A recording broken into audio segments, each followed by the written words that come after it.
மரணத்திற்கு அதிகாரியாகிய பிசாசானவனை தன் மரணத்தினாலே அழித்தவர் மாத்திரமல்ல, சாவுக்கு இனமான உங்கள் சரீரங்களை உயிர்ப்பித்தவர். இந்த அற்புதமான தேவன் மரணத்தை ஜெயமாக விழுங்கினவர். ஐயா, உங்களுக்கு இருக்கிற பாடுகள், வியாதிகள், துன்பங்கள், பெல்லி சூனியங்கள், மாந்திரீகங்கள், எல்லா கட்டுகள், கஷ்டங்கள், எல்லா கடன்கள், வியாதிகள், வருத்தங்களிலும் இருந்து உங்களை விடுவித்து மரணத்தை ஜெயமாக விழுங்கிய நல்ல கர்த்தராகிய தேவன் எல்லா முகங்களிலும் இருந்து கண்ணீரை துடைப்பார்.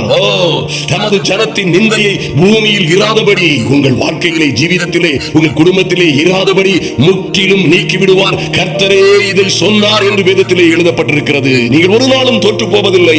எந்த சூழ்நிலையிலும் நீங்கள் மடிந்து போவதில்லை. எந்த சூழ்நிலையிலும் ஜெயம் எடுப்பீர்கள், வாழ்ந்து சிறந்திருப்பீர்கள்.